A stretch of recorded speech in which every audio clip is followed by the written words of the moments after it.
gente, meu nome é Natália, eu tenho 25 anos, atualmente sou associada à Rotaract Clube de Ouro Preto e eu vim conversar com vocês sobre um temido documento da Secretaria, que é a ata. Bom, esse ano eu faço 12 anos de família rotária e eu fui secretária algumas vezes durante esse percurso, inclusive secretária distrital do nosso renascido Distrito 4.580. E, bom, eu tenho a experiência de escrever a ata, de ler a ata, e é com base no que eu já vivi nesse cargo que eu vou passar aqui pra vocês algumas dicas sobre a escrita desse documento que todo mundo que tem que escrever detesta. Então, o primeiro fato que eu vou falar aqui pra vocês sobre a ata é, na verdade, extra ata. Todo mundo que pega o cargo da secretaria pega esse cargo com medo da ata. Aparentemente, quase todo mundo tem a visão de que não tem como hábito ou oportunidade ler e escrever muito, e aí torna a escrita de um documento tão formal um pouco assustadora. As pessoas sempre acham que deveria saber regras de gramática demais, e não é bem por aí. Como estudante de letras, eu tenho para contar para vocês que ninguém sabe as regras da gramática. A gente tem perfeitamente montado no nosso consciente ou inconsciente que a gente tem um dicionário e que é completamente ok a gente não saber uma palavra ou o que ela significa e ir lá e pesquisar. Mas não sei qual foi o evento social desse mundo que fez a gente ter problema em não saber de cor regras de gramática e ter problemas em pesquisar. A gramática, ela tá ali, impressa ou na internet, pra você pesquisar. Não é uma coisa que você precisa decorar, que você precisa saber inteira. Então, se você já acha que você tem problema com gramática e que isso vai ser um problema pra você escrever, perde esse medo agora. Ai, mas eu vejo pessoas que escrevem tão bem, têm tanta facilidade e tudo. Bom, isso é acesso. Quanto mais você lê, felizmente, gente, isso é verdade, quanto mais você lê e mais você escreve, mais facilidade você vai ter de fazer essas coisas. Então, todas as pessoas que têm facilidade de fazer isso é porque fazem isso muito. Pessoas de letras fazem bem isso, não porque a gente estuda gramática, porque não é pra isso o curso. É simplesmente a gente precisa fazer muita coisa, escrever muita coisa e ler muita coisa. Então, torna uma coisa natural, uma necessidade. Você acaba aprendendo algumas coisas, mas nunca tudo. Então, não precisa esperar aqui que eu vou dar uma aula de como montar uma frase, de como desmontar ela, porque isso não vai acontecer, porque não é por aí que a gente aprende a escrever uma ata, e não é por aí que quem tá lendo vai parar pra olhar. Ela tem que ser legível, ela tem que fazer sentido, então você tem que ter um certo conhecimento da língua portuguesa, mas não é nada que ninguém que saiba falar e escrever já não saiba fazer. O que a ata acaba exigindo da gente é, na verdade, alguns cuidados extras. Um deles, que é o mais presente hoje, que é realmente um problema, quer queira, quer não, é o WhatsApp. O WhatsApp é uma coisa bastante recente na nossa comunicação e ele dominou a nossa comunicação quase que completamente. A gente usa ele o tempo todo e para todos os tipos de graus de formalidade ou informalidade. Geralmente ele é mais informal, a maioria das conversas que a gente tem é informal, só que essas conversas, elas não são, na maioria das vezes, faladas. A maior parte dela é escrita. Acontece que é uma comunicação muito rápida, e não é natural da escrita ser tão rápida. Então, o que a gente faz é refletir traços de oralidade na hora que a gente escreve no WhatsApp.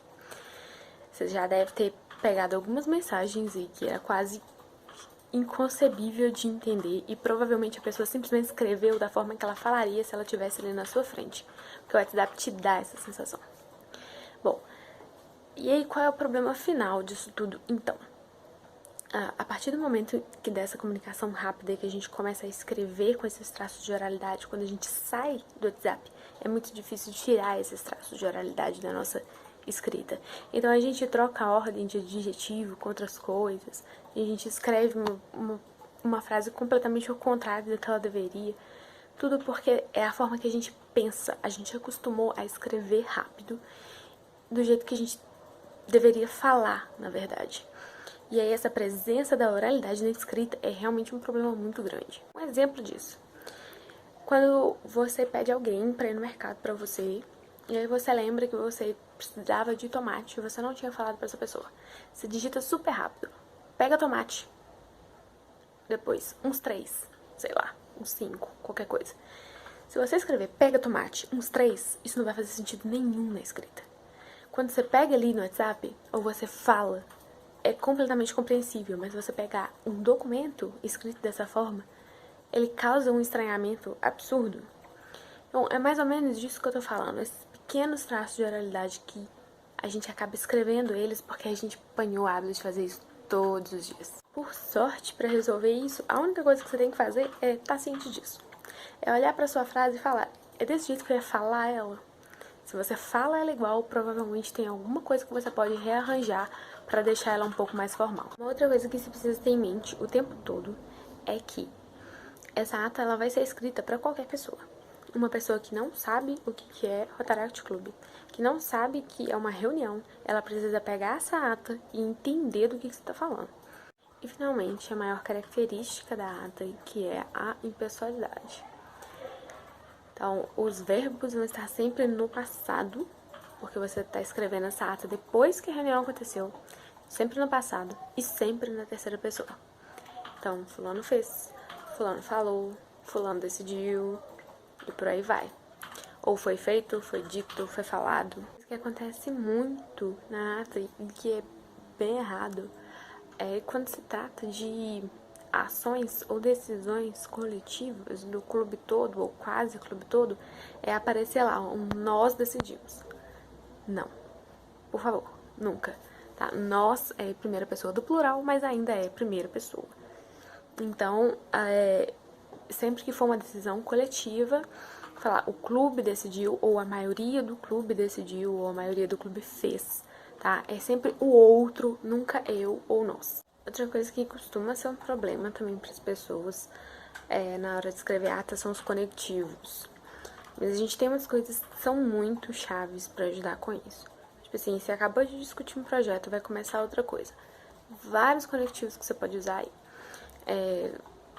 Dando continuidade à pauta, prosseguindo com a reunião, falando sobre tal projeto, tal assunto.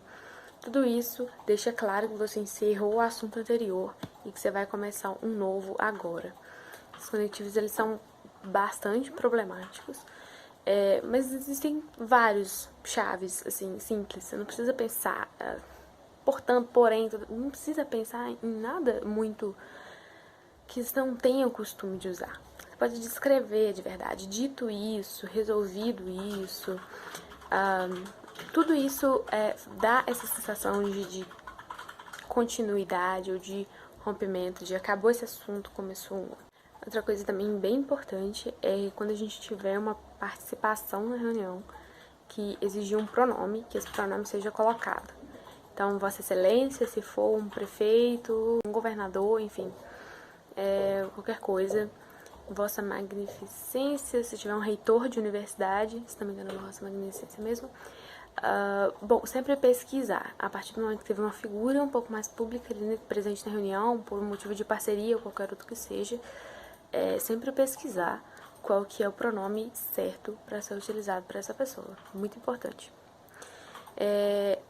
Já as pessoas normais presentes na reunião, todas as vezes que você vai escrever e falar dessa pessoa pela primeira vez, colocar o nome pelo menos um sobrenome.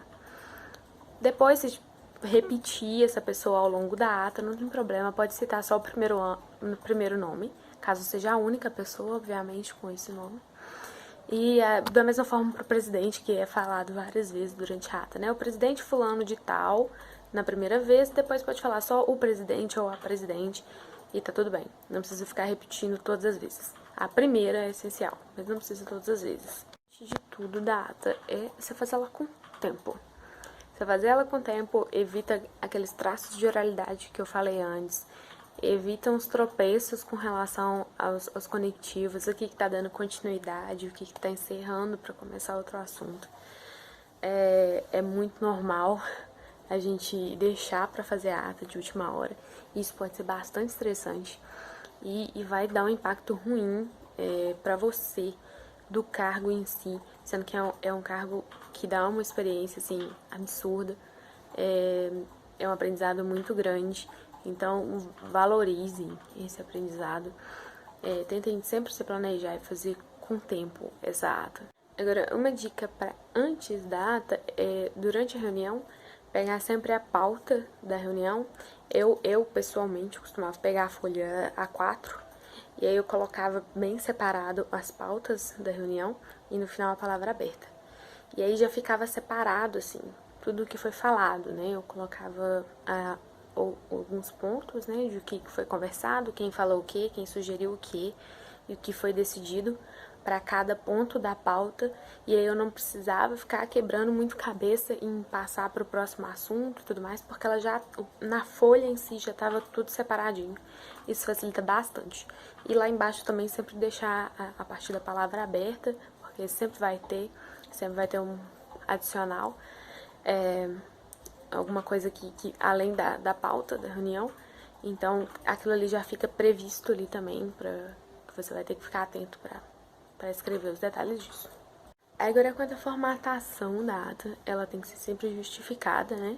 As linhazinhas começando, todas alinhadinhas, terminando também tudo alinhadinho, para que não tenha a adição de nenhuma palavra, de nenhuma informação ali que não deveria ser adicionada depois da aprovação da ata. Ela sempre tem que ser sempre datada.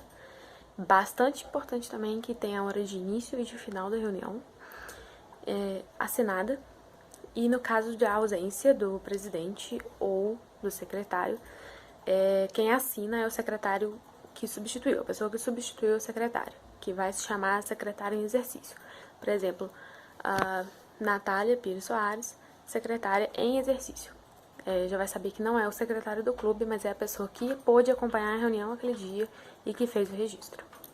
Pessoalmente, eu acho que a melhor dica de todas para você escrever ata é pegar umas boazinhas, conversa com o secretário distrital ou com o secretário distrital anterior e pede para eles, pede permissão para os clubes, obviamente, dentro dessas atas boas, bem escritas, e lê elas, porque a nossa maior dificuldade com ela é realmente a barreira de conhecer o gênero, que é um gênero que a gente não usa corriqueiramente. Eu nunca usei fora do Rotaract. Então, ela não é uma coisa muito presente, a gente não tem muitos exemplos. E ler umas 2, 3 atas já te dá uma noção excelente de como que você vai retratar isso, o que você deve fazer, escrever e como realmente redigir tudo. Bom, então era isso que eu tinha para passar para vocês por hoje. Espero que tenha ajudado, espero que tenha tirado um pouquinho do medo de quem tá pegando o cargo agora de secretaria, sobre todas essas formalidades da ata. Eu tô à disposição para tirar dúvidas a qualquer momento. E é isso, espero que a gente se veja logo. E bom trabalho para todos nós. Um beijo.